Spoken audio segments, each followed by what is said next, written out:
Praise God. Good morning po. Good morning po sa lahat ng ating pong mga taga-subaybay. Today is Tuesday at September 3, 2024. I'm Pastor JB. I'm here and welcome Plaza Mall, Senior Pure Gold Libertad, Pasay City. Andito na po ako muli. At isa great morning at isang mapagpalang araw po sa lahat ng ating pong mga taga-subaybay. Isang kagalakan, isang privilege na tayo po muli ay magawa natin ang ating tungkulin, no? Sa ating pong mga trabaho, no? Although wala pong trabaho ngayon because of severe tropical storm Enteng, no? Dahil po kay bagyong Enteng, kaya walang trabaho ang lahat ng mga tanggapan ng gobyerno maliban sa mga nasa emergency, yung mga nasa rescue at iba pang mga may kinalaman sa pag-responde sa kalamidad. And before, siyempre please follow, like and share sa ating pong YouTube channel, TikTok, Reel, Instagram, ang ating pong TikTok, lalo na ang ating Reel, Facebook na kung saan po this is my advocacy na ikaw ay palakasin ng Panginoon, no? Please follow. At siyempre po, bisitahin niyo po ang ating pong JB Wellness Blind Massage located at Senior Pure Gold at Libertad, Pasay City. 0949-410-0259. Ulitin ko lang, 0949-410-0259. Yan po ang ating, this is my hotline number na pwede po ninyong i-text, pwede po ninyong tawagan para po pwede kayong magpa-relax, no? Tama-tama ngayon ay pwede pong magpa-relax, no? Kasi kahapon umuulan, no? Umuulan pero ngayon medyo maliwalas na ng kaunti, but sabi ng Pag-asa ay talagang may mga pag-ulan pa rin dahil po sa epekto nitong si Bagyong Enteng na kanyang palakasin yung habagat, no?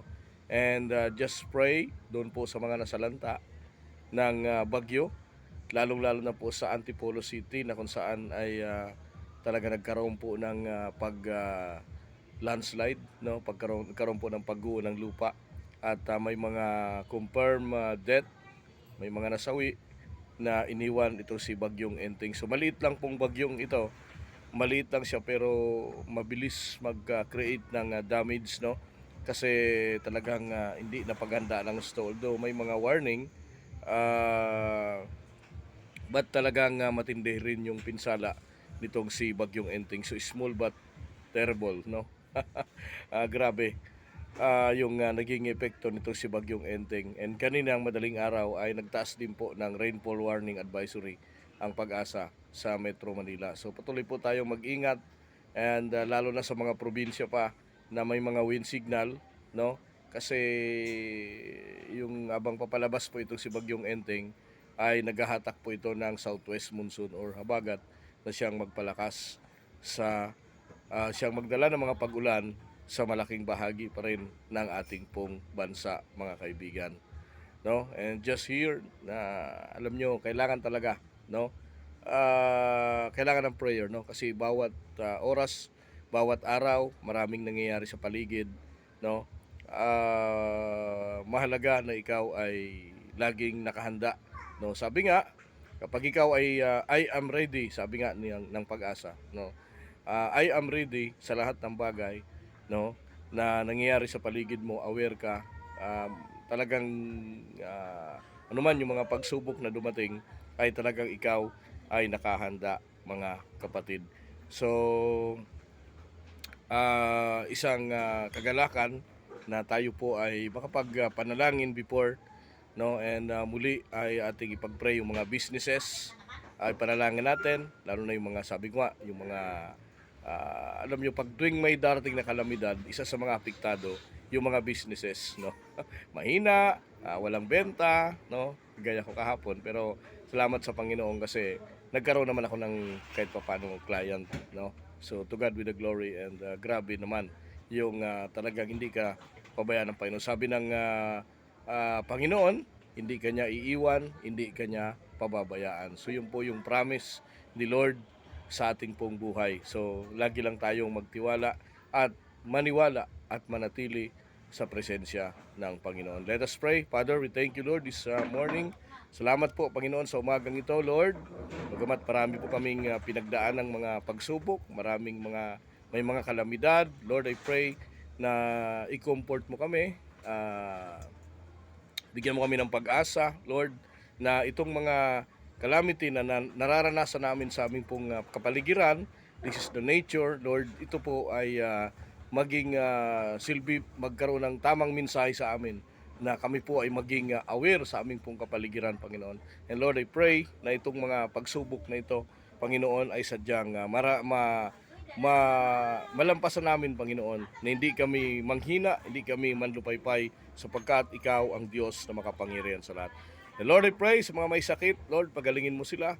Sa mga naulila, sa kalamidad, Lord, to be comfort, Panginoon, na maranasan nila ang pag-ibig mo at makilala kanila bilang tunay na tagapagligtas ng kanilang buhay. Father, we thank you, and I pray sa aming country, sa aming minamahal na bansang Pilipinas. Panginoon, tuloy mo kaming pagpalain, Lord, na ang aming bansang Pilipinas ay maging masigasig, Panginoon, sa paglilingkod ng tama sa aming pong mga mamamayan. And Lord, I pray to all the businesses, small businesses, big businesses. Lord, anuman ang aming mga business, pagpalain mo ito, Panginoon. At tunay, Panginoon, yung mga walang trabaho, magkaroon ng trabaho. At yung may mga pinagkakakitaan, Lord, pagyamanin po namin ito, Father God. Lord, patawarin mo kami, linisin mo kami sa aming pong mga pagkakamali, sinadya man ito o hindi, Panginoon. Lord, patuloy mo kaming patawarin. Father, we thank you, at ikaw lamang ang mataas at mahayag sa aming pong mga buhay, sapagkat ikaw ang Diyos na makapangyarihan sa lahat. Father, we thank you. In Jesus' name we pray. Amen and amen. Okay, to God with the glory. This is the day but the Lord has made. Ang Panginoon ang ating pong buhay, no?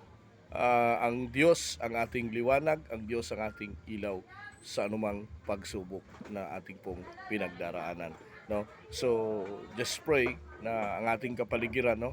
Isipin mo sa Antipolo, di nila alam na talagang magka-landslide, no? Ito po ay bunga ng mga kapabayaan, mga basura, no? Kaya talagang dapat maging aware tayo sa kapaligiran natin, yung pagpuputol ng mga kabundukan, kasi alam niyo po yung mga proteksyon minsan nawawala na po, no?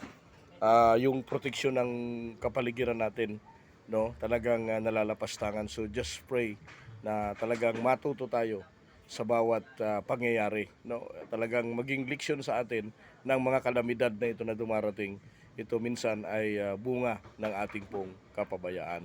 So tuloy tayo mag-ingat and take care, no? Walang pasok, tuwan-tuwa yung mga bata, walang trabaho, no? Ito yung panahon para naman sa ating pong pamilya, mga kapatid. So kasi nagsuspend po ng mga pasok dahil po sa dulot nitong masamang panahon na naminsala sa ating pong bansa.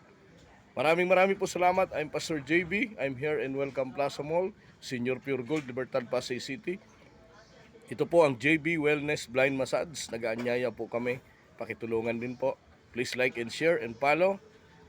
Tawagan po ang ating hotline. I-text 0949-410-0259. Ang ating website, JB Wellness Blind Massage, located at Senior Pure Gold, Welcome Plaza Mall, Senior Pure Gold, Libertad, Pasay City. Follow po kami sa TikTok, Reel, Instagram, YouTube channel, Joel Brazal YouTube channel, mga kapatid. Thank you po and God bless. Isang mapagpalang araw po sa atin pong lahat. Back button. Tab again to stop.